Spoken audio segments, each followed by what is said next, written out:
Hello, welcome to the episode 4 of Revit MEP by BIM Technologies. Now in this video, we will discuss about the spaces and zones in mechanical, electrical and plumbing system by using Revit software. Now in the last episode in fact, you have learned about how to link an architectural model.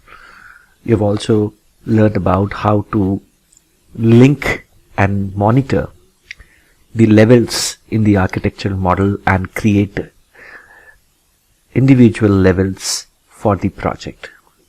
And also you have learned about how to create the plan views. Now in this episode, what we are going to do is we are going to insert or add hvac spaces and zones into this architectural model that we have linked in the Revit MEP project.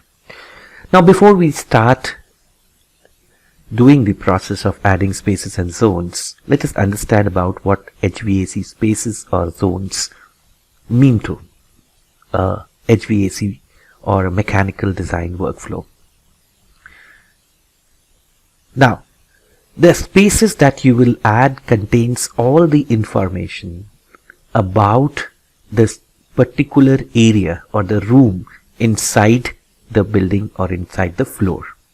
Now here if you look into this particular model, we are at the floor plan, that is we are in the mechanical ground floor plan of a particular built up model over here, you can see, and there are different rooms or different spaces are there inside this building.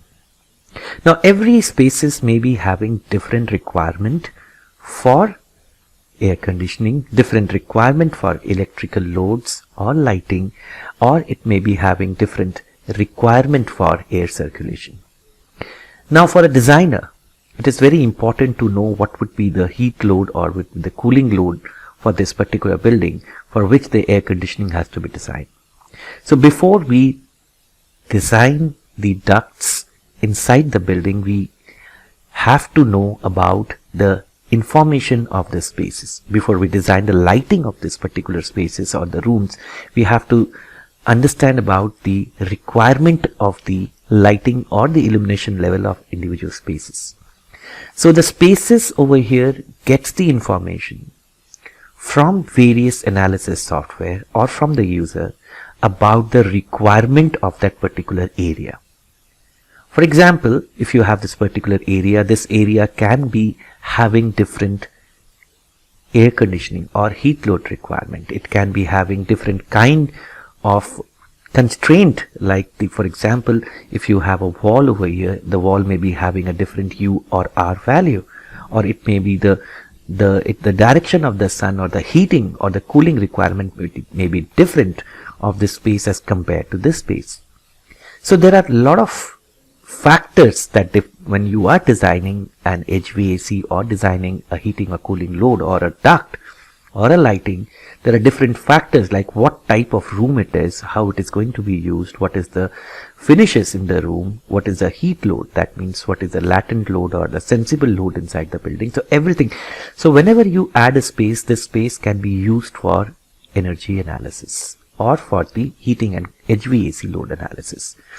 So let's understand, and then the spaces over here, individual spaces grouped together, they makes HVAC zones.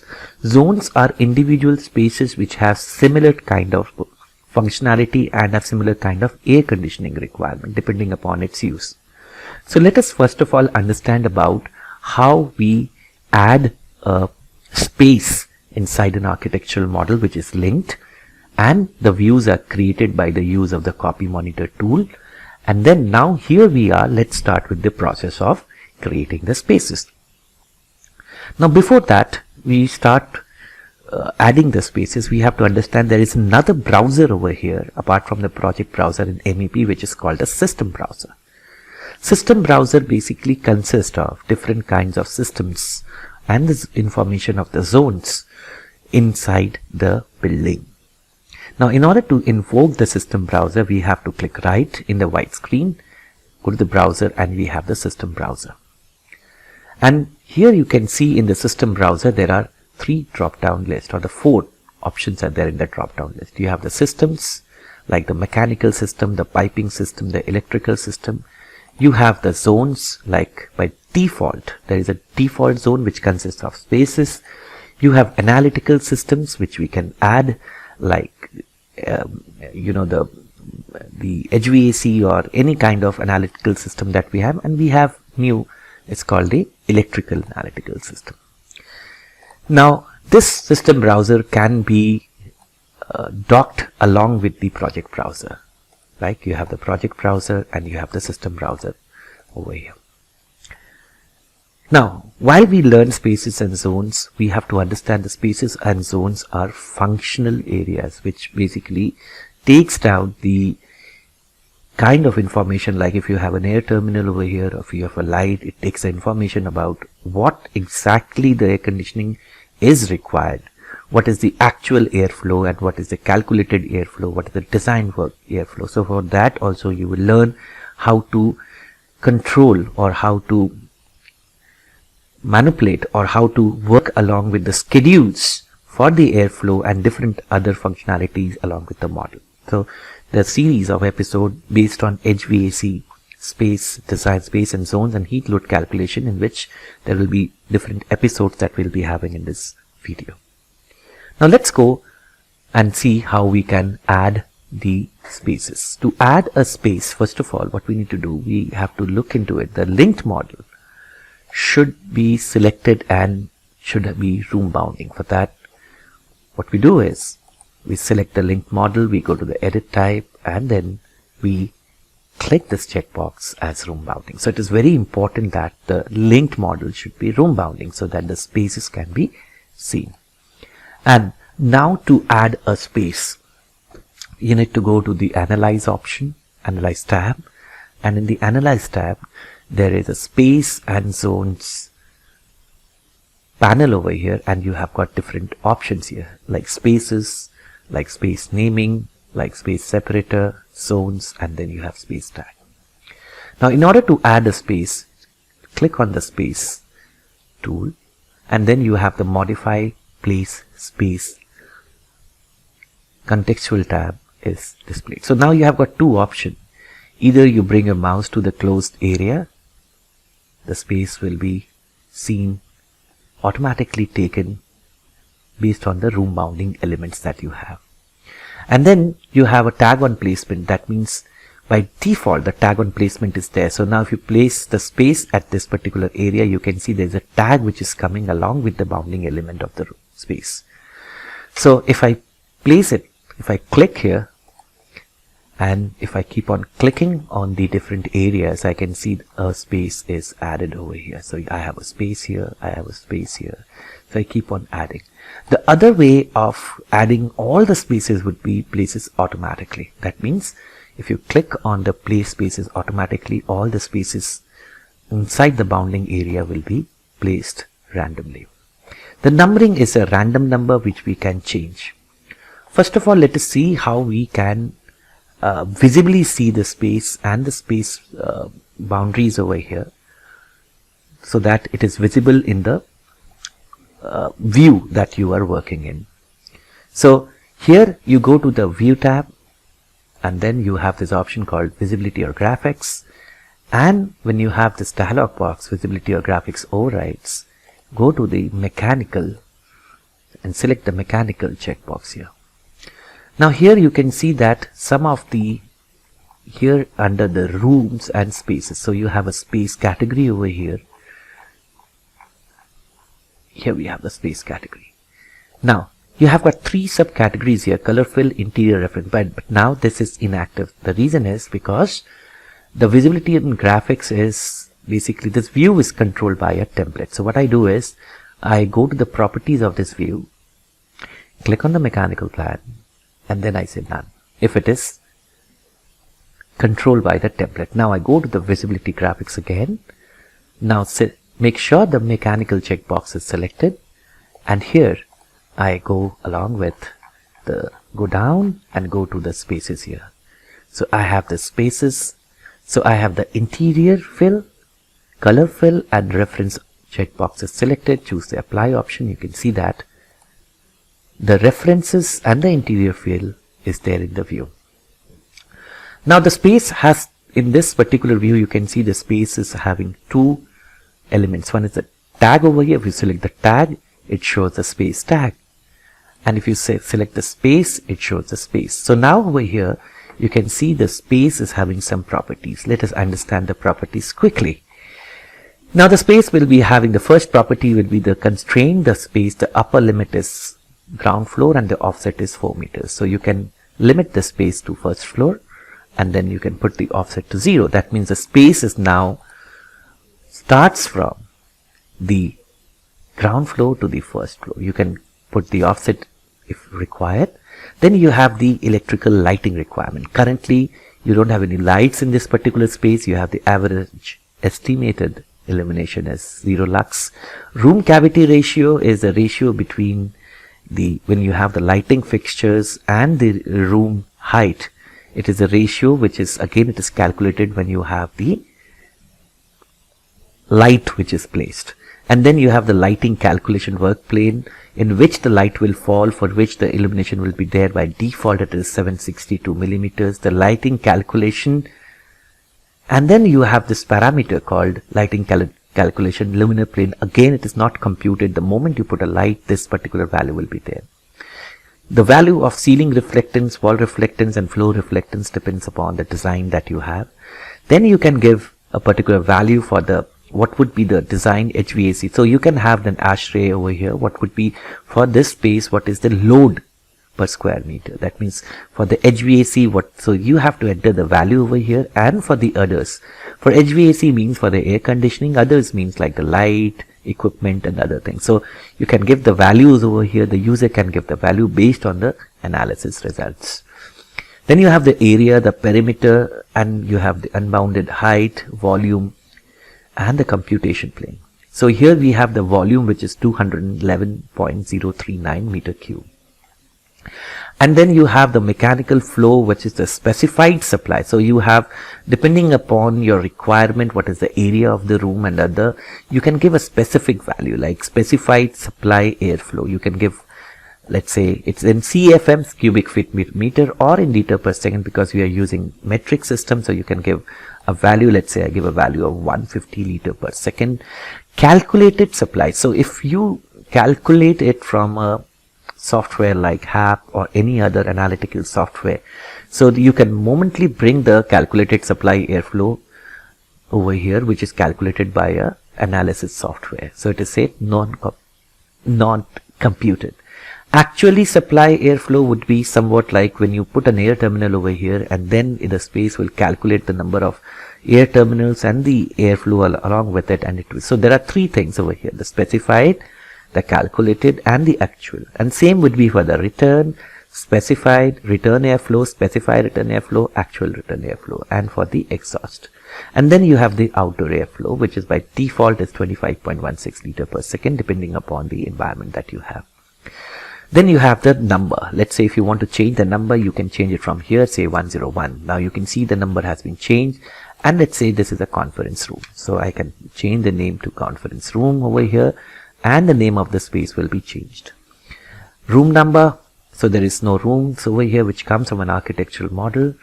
And then if you have various values for the energy analysis, is it occupiable? What is the condition type? Whether it is heated, cooled, heat and cooled, unconditioned, vented. By default, it is heat and cooled. Similarly, the space type, what type of space it is. So you can click here in the space type and select from the list as based on from the ASHRAE data. So for example, if it is a conference area, so you can say conference or meeting purpose, and based on the type you say select. So you have the various options that is the international standard, like the area per person, sensible heat gain per person, latent heat.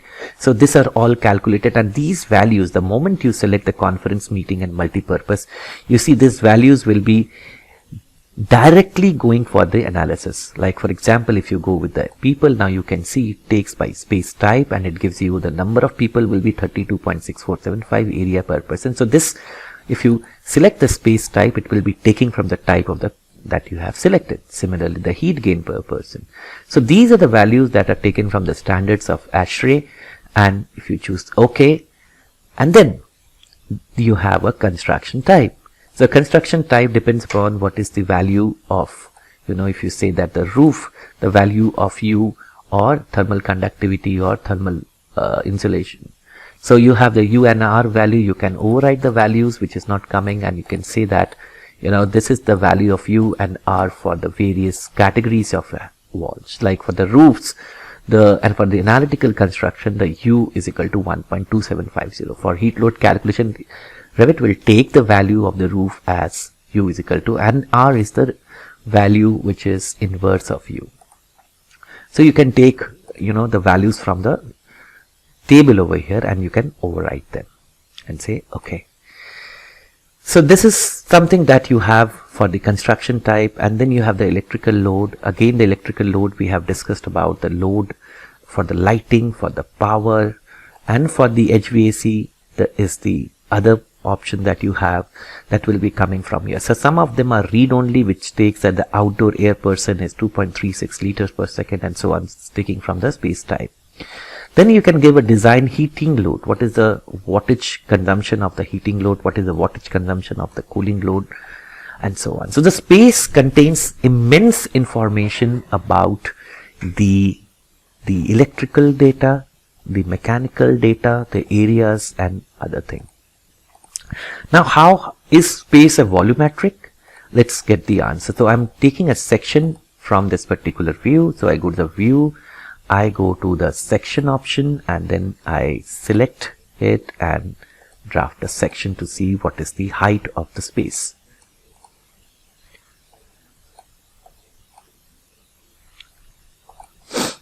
So once I create this section, I would see that in the section view, I want to see the space. For that, I have to go to the visibility graphics, go to the view, and then you have the visibility graphics, and then you have to go to put the spaces on. So go to the space and then say interior fill and references, go for apply, and you can see that this is where this height of the space is defined. Now you can see that the height of the space is defined as to the ceilings of it. So the space is having a volume which is over here.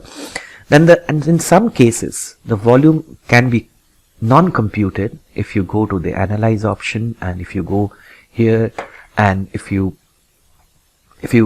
click on the spaces and zone tabs, and then you have area and volume computation. If you say that it's only area, then in that situation the volume will not be computed. If you select the space and if you look into the volume over here, it says not computed. So what is the volume? It is the area into the height that you have, which is the room bounding height that you have based on the model or the design intent that you have. So over here for this particular video, I'm putting the space as, I go to the space into analyze, and here I go spaces and zones, areas and volume computation, and I go for areas and volumes. Now here one thing that you will see in the system browser is all the spaces are named over here. So what I will do is, in the next video I will be taking down to the zones while naming the particular spaces, and then we will see how the zone works. But before that, there is one option that I wanted to talk about, is the room separator or the space separator. So you can, if there is a space which is not, you want to separate the space into two parts, so you can use the space separator from the space separator space and zone panel. So you need to create a separating line, and you can see the space has been separated in two parts. So you don't have a room bounding element like a wall or anything. So now if you click on the space after the separator has been given, now the separator can be of any shape. For example, if I go with the room separator in the room option here, so here the space separator can be of an arc shape, a polygon shape, or any shape. So now what happens is, after the separator you can create another space over here, and here Revit will create in this space. You don't have a room bounding element. So it was a long video. I hope you have understood about the spaces, how to add it. Next, we will see about some color schemes in the spaces and learn about the system's zones, how to create zones from the spaces. Thank you for watching in this video, and kindly share and like this video if you have really learned something. Thank you for watching BIM Technologies video.